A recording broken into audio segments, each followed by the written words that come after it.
yang mengandung alkohol sebesar 0 sampai 5%. Contohnya apa? Ayo, boleh tahu? Bir bintang, ya. Itu contohnya 5%, ya. Jadi alkoholnya ada 5%. Tapi itu kalau diminum banyak ya bisa mabuk, ya. 1 botol atau mungkin 2 botol, nah, seperti itu.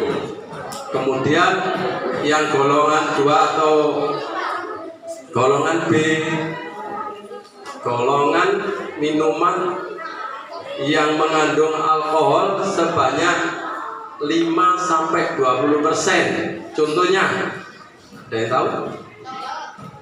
Contohnya apa? Ayo. Contohnya adalah anggur kolesom itu. Biasanya ada yang di toko-toko jamu, anggur merah, anggur hitam, ya, anggur kolesom. Nah itu biasanya dipakai campuran jamu, ya.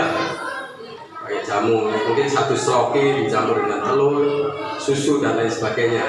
Jadi STMJ, ya, susu, telur, madu, jahe. Nah itu biasanya untuk jamu. Itu sebetulnya ada alkoholnya atau mirasnya, tapi kalau kadarnya sedikit ya mungkin nggak mabuk kan. Tapi kalau diminum 1 botol ya bisa keluar dan bisa mabuk. Kemudian kafein atau kopi. Nah, kopi bikin kecanduan, tapi nggak apa-apa kalau kopi, ya. Kopi ini sebetulnya untuk kesehatan, jadi untuk menguatkan jantung. Tapi ya minumnya jangan berlebihan. Mungkin sehari 2 kali, pagi diminum sama sore, ya kan? Tapi itu bisa kalau kopi. Nggak apa-apa kalau kopi, ya. Ada yang suka ngopi, anak-anakku? Yang laki-laki nih, ya. Senengannya ngopi, tapi bukan pesen kopi, tapi apa? Nebeng wifi. Iya kan? Nah, nebeng wifi, main apa? Magic. Main chip kan, main game online. Game online nggak ada taruhannya, nggak ada judinya, ya, nggak apa-apa. Tapi kalau main judi, main chip itu ada judinya, ya, taruhan itu nggak boleh, dilarang itu, ya, chip, slot. Nah, ini biasanya laki-laki nih yang suka main slot, chip, poker. Permainan itu kan dibentuk seperti game permainan, ya. Karena apa? Supaya anak-anak senang, anak-anak atau orang kan gampang permainannya, ya. Tinggal nobel tuh langsung bergerak. Nanti kalau ini menang, nah, menangnya besar, menjanjikan. Taruhannya kecil, taruhannya berapa? Kadang 10.000 bisa, ya. 10.000 atau nebeng malah. Nebeng kalau itu internetnya nebeng. Kan jenenge judol itu, judi online. Nggak boleh. Itu ada undang-undangnya, undang-undang ITE. Bisa dikenakan pidana, ya, bisa dikurung. Ancaman hukumannya bisa 3 tahun sampai 6 tahun. Hukum karena judol tadi, judi online. Yang biasanya yang suka ini laki-laki nih yang suka ngopi atau kumpul-kumpul dengan temannya. Kalau diajak main itu jangan mau, ya, ya, jangan mau. Tinggalkan atau nggak usah berteman. Kalau perlu dikasih tahu, diingatkan temennya, ya. Kafein, kemudian nikotin atau rokok. Ada yang sudah merokok? Yang laki-laki itu suka merokok. Nggak boleh, ya, masih kecil. Nanti rusak paru-parunya. Paru-paru, kalau nanti ada yang kepengen jadi polisi atau TNI. Nah, kalau kepengen jadi TNI Polri, ya kan, harus disiapkan kesehatannya. Tidak boleh paru-parunya rusak. Nanti akan dirongsen, difoto, dicek. Ada asapnya enggak di sini, rusak enggak? Ya, berlubang-lubang enggak? Kalau rusak enggak mungkin diterima, ya disiapkan, jangan sampai ada yang merokok kalau kepingin jadi tentara, jadi polisi dan lain sebagainya. Kesehatannya, ya. Giginya juga nggak boleh lubang, nggak boleh bolong, ya kan, harus lengkap. Matanya nggak boleh terakum, ya. Tahu terakum? Min itu, pakai kacamata, nggak boleh. Terus harus bisa berenang. Nah, kalau anak pengaring pasti bisa semua ya, bisa berenang ya, bisa kan? Biasanya kan ditambah atau di laut itu, bisa berenang di situ ya. Belajar berenang yang pengen jadi ini kalau nggak bisa berenang, ya kan? Terus olahraganya disiapkan, mulai push up, sit up, lari. Nah, akademiknya juga ilmu pengetahuan umum, bahasa Inggris dan lain sebagainya. Thinner, bensin, spiritus, zat yang mudah menguap diatur di Kepres dan Perda masing-masing daerah. Nah, ini ada yang minum minuman keras, terus karena mungkin mirasnya tadi nggak bisa memabukkan, ada yang dicampur spiritus sampean, ya, dikolaborasi sedemikian rupa supaya mabuk. Ada yang dicampur autan, obat nyamuk itu bisa menyebabkan apa? Ada yang sampai buta, matanya buta karena kebanyakan minum yang mengandung etanol kuat.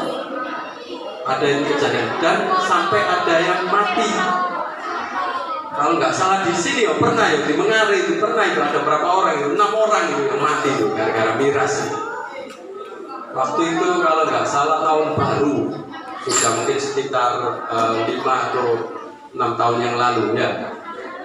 Nah, itu jangan sampai kalian terpengaruh atau mengikuti minum-minuman keras ataupun penyalahgunaan narkoba. Ini lanjut Pak.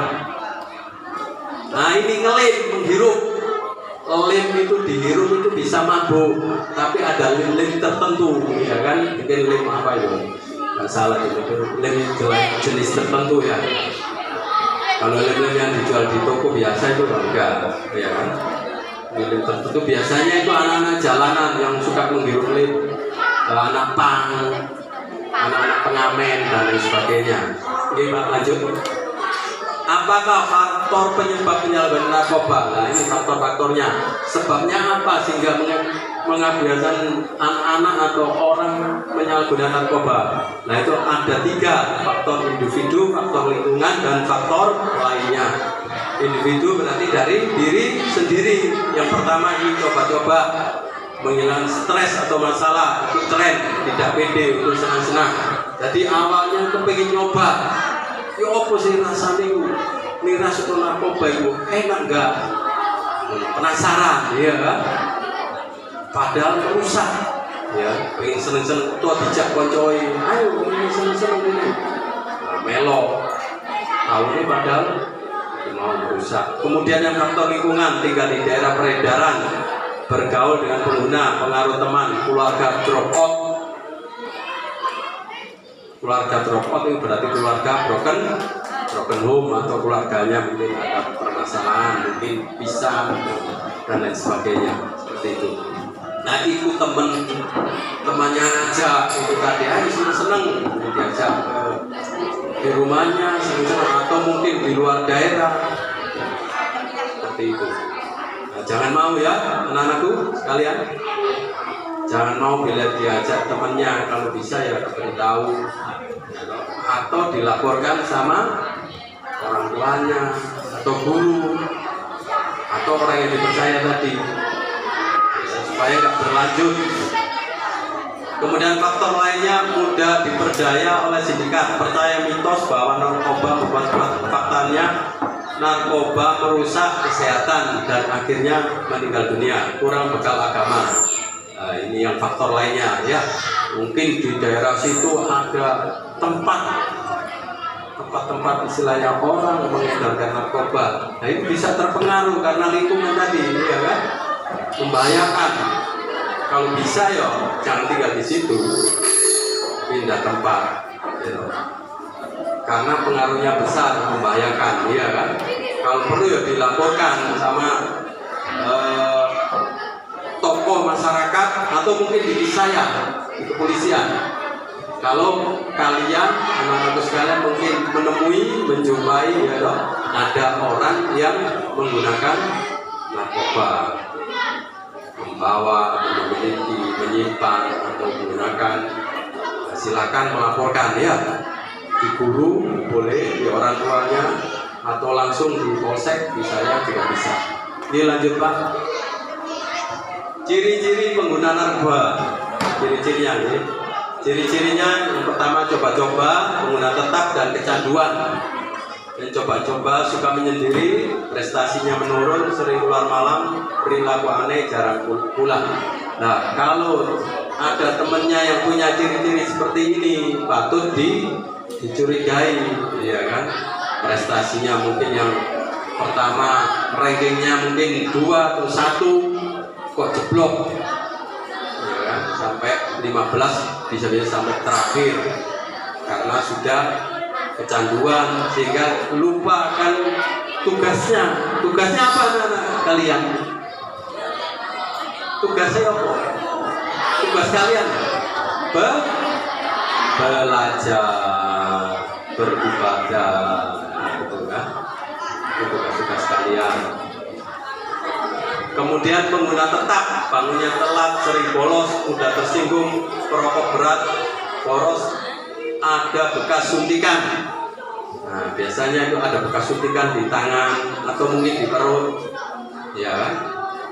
Itu bisa juga dicurigai menggunakan narkoba. Namun tidak semua, belum tentu juga. Karena apa? Karena ada orang yang mungkin sakit kadar gula tinggi, memang membutuhkan insulin.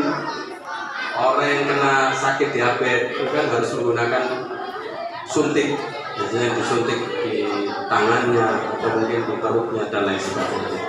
Kemudian yang kecanduan ditemukan alkohol pecandu, mata merah, cekul dan kanduan, sering bengong, pembohong dan paranoid.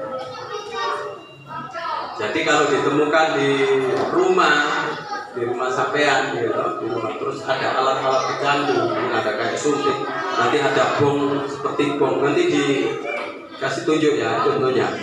Nah seperti itu, silakan cepat-cepat. Berarti di dalam situ ada yang menggunakan narkoba, ya kan? Bisa siapa? Bisa kakak, mungkin bisa ayah atau dan lain sebagainya, iya kan? Nah itu patut dicurigai, silakan memberitahukan sama orang yang bisa dipercaya. Kemudian karena kecanduan akhirnya menyebabkan paranoid atau parno. Tahu paranoid? Pak Parno. Iya apa? Paranoid. Ada yang tahu? Ya? Gak tahu paranoid. Mbak Vicky, paranoid apa? Itu Mbak Ani tadi. Mbak Ani, Mbak Vicky, paranoid apa? Mbak Dea, Dina. Tahu paranoid? Paranoid ini ketakutan berlebihan. Jadi seakan-akan ada yang mungkin mengejar atau menangkap, itu karena kecanduan berlebihan kan. Nanti koyok-koyok masih ngejar, padahal nggak ada apa-apa. Itu karena sudah halusinasi ya dari pikirannya karena kebanyakan narkoba. Dia lanjut Pak. Narkoba apa bahayanya? Gak bahaya kan? Bahaya ya? Bahaya seru, bahaya pol. Ya, bahaya pol kan? Oke, lanjut Pak. Dampak buruk ya dari narkoba ada 3, yaitu aspek fisik, aspek sosial, dan aspek strategis. Dari aspek fisik berarti aspek dari diri kita, badannya sakit-sakitan, mudah tertular HIV/AIDS, rela jual diri, tidak ada jaminan sembuh, menimbulkan ketergantungan, overdosis, dan walam, meninggal dunia. Ya kan? Jadi mudah tertular HIV, sakit HIV, atau sakit AIDS itu bisa dari narkoba atau mungkin seks bebas, ya kan, yang sampai sekarang ini nggak ada obatnya itu AIDS. Mungkin itu kekebalan tubuhnya sudah tidak ada, kekurangan imunnya sudah tidak ada.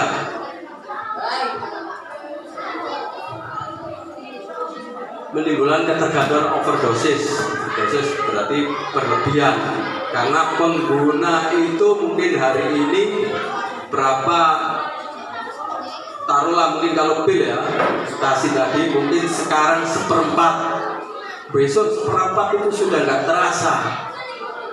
Jadi harus